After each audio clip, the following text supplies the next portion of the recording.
membuat negara lain bergantung kepada kita. Sebetulnya ini sudah beberapa kali saat cek, siapa sih yang tergantung pada kita, ternyata banyak sekali. Begitu batu bara, kita stop 2 minggu saja, yang telepon ke saya banyak sekali, kepala negara, Perdana Menteri, Presiden. Oh ini tergantung, kok banyak sekali. Saya kaget juga. Urusan batu bara. Kembali lagi ke keterbukaan. Jadi kita tetap membuka ekonomi kita, keterbukaan ekonomi, tetapi sekali lagi harus kita bisa mendesain negara lain tergantung pada kita. Harus, jangan sampai kita ini hanya menjadi cabang. Ini yang saya lihat kekeliruan di Amerika Latin, hanya menjadi cabang. Banyak investor masuk, tetapi hanya menjadi cabang. Mereka pengen ada ekspor solar panel dari Indonesia, listriknya dari Singapura, tapi kita tidak mau begitu. Maunya harus end to end. Jadi kita harus bangun solar panelnya sini, industrinya, kemudian baterainya dan seterusnya. Nanti baru kita juga ekspor ke Singapura. Jadi win-win. To sign agreement with Singapore government this week on the solar panel industry. So we have to do it end to end. We don't want just to export the electricity to Singapore, but we have to produce our own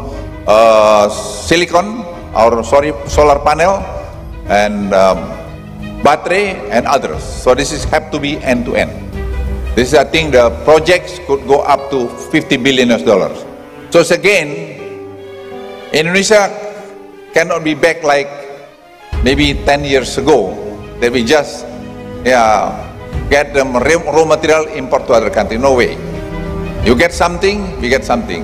We don't want to outsmart other country, but we don't want also outsmart by other country. That's I think the status of the government Indonesia today.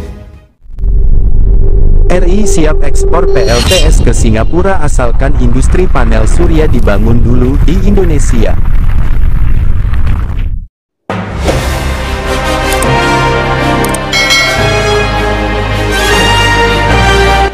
Sederet perusahaan energi Indonesia kini berencana membangun pembangkit listrik tenaga surya PLTS selain untuk berkontribusi mendorong energi baru terbarukan (EBT) di dalam negeri. Namun ini juga peluang bagi perusahaan untuk bisa mengekspor listriknya ke Singapura. Pasalnya, pemerintah Singapura telah mengajukan permintaan listrik dari Indonesia. Bukan sembarang permintaan, tetapi Singapura menyampaikan bahwa listrik yang bisa diimpor dari Indonesia harus berasal dari sumber energi baru terbarukan, salah satunya pembangkit listrik tenaga surya PLTS. Tak hanya berencana membangun PLTS, sejumlah perusahaan RI ini juga bahkan tengah bersiap membangun industri panel surya di dalam negeri. Hal ini sesuai dengan instruksi Menteri Koordinator Bidang Kemaritiman dan Investasi Luhut Binsar Panjaitan. Luhut menyebut, perusahaan RI bisa mengekspor listrik ke Singapura, asalkan industri panel surya di dalam negeri dibangun terlebih dahulu. Mengenai mereka, Singapura pingin ada ekspor solar panel dari Indonesia listriknya, dan Singapura. Tetapi kita nggak mau begitu, maunya harus end-to-end. Kita harus bangun solar panel di sini, industrinya, kemudian baterainya, dan seterusnya. Baru kita ekspor ke Singapura, jadi win-win, ungkapnya, dikutip Kamis tanggal 16 Maret tahun 2023. Sebagai tindak lanjut dari perintah Menko Luhut tersebut, sederet perusahaan energi RI sepakat menandatangani nota kesepahaman, Memorandum of Understanding untuk pengembangan energi baru terbarukan (EBT), dan rantai pasok panel surya atau solar photovoltaik (PV), dan sistem penyimpanan energi baterai (SPEB) di Indonesia. Penandatanganan MOU ini juga melibatkan beberapa pabrikan manufaktur PV dan baterai original equipment manufacturer (OEM). Adapun perusahaan energi Indonesia yang menekan MOU tersebut antara lain PT Adaro Clean Energy Indonesia, Adaro Green, PT Medco Power Indonesia, Medco Power, dan PT Energi Baru TBS Energi Baru. Ketiga perusahaan energi RI ini juga menandatangani MOU dengan pabrikan manufaktur PV dan baterai OEM dari dalam dan luar negeri, antara lain PT Utomo Juragan Atap Surya Indonesia, Longi Solar Technology Co Limited, Jiangsu Serapim Solar System Co Limited, Zenshin PV Tech Co Limited, Sungrow Power Supply Co Limited, PT Huawei Tech Investment, dan Rep Batero Energy Co Limited. Penandatanganan MOU dilakukan oleh Presiden Direktur PT Adaro Power Dharma Jojonegoro, Presiden Direktur Medco Power Eka Satria, dan Direktur Utama Energi Baru Dimas Adi Wibowo, disaksikan oleh Menteri Koordinator Bidang Kemaritiman dan Investasi Luhut Binsar Panjaitan dan Senior Minister and Coordinating Minister for National Security HE Senior Minister TOC Hean di Fullerton Hotel Singapura pada Kamis tanggal 16 Maret tahun 2023. Kerjasama ini merupakan bagian dari komitmen perusahaan guna mendukung pemerintah dalam mencapai target net zero emission melalui percepatan pembangunan industri panel surya nasional untuk pengembangan EBT di Indonesia. Presiden Direktur PT Adaro Power Dharma Jojonegoro mengatakan perusahaan siap mendukung pemerintah Indonesia untuk mengembangkan infrastruktur dan industri pembangkit listrik tenaga surya PLTS di Indonesia. Dia mengatakan, PLTS merupakan sumber EBT terbesar yang akan berkontribusi terhadap lebih dari 50% pembangkitan listrik dalam negeri pada tahun 2060.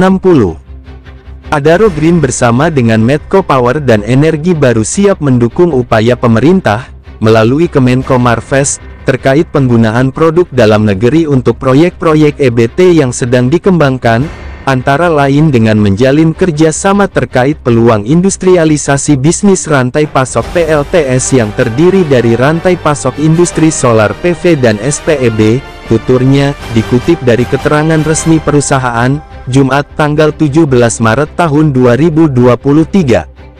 Harapan kami, kesiapan dan rencana dunia usaha serta industri dalam mempersiapkan peningkatan kebutuhan EBT ini dapat memenuhi kebutuhan di dalam negeri maupun kawasan regional, imbuhnya. Sebelumnya, Perdana Menteri Singapura Lee Hsien Loong dalam joint press statement dengan Presiden Joko Widodo di Jakarta, Kamis tanggal 16 Maret tahun 2023, menyampaikan isu tentang keberlanjutan, di mana ada banyak potensi di sektor ekonomi hijau. Dengan demikian, Indonesia dan Singapura menandatangani kerjasama tentang energi terbarukan, yang akan mendukung pengaturan komersial di bawah pengembangan kemampuan energi terbarukan pada transmisi dan infrastruktur, serta perdagangan listrik lintas batas, kata Lee Hsien Loong, Kamis tanggal 16 Maret tahun 2023. Hal ini juga akan memperkuat infrastruktur energi, transisi energi, serta ketahanan energi untuk Singapura, termasuk mendukung inisiatif regional seperti jaringan listrik ASEAN. Ini adalah hasil yang win-win, pungkasnya. Demikian liputan kali ini dari Independent News, semoga bermanfaat. Jangan lupa like, komen, subscribe dan share serta nyalakan icon loncengnya biar terus dapat mengikuti liputan-liputan menarik kami berikutnya di media Independent News.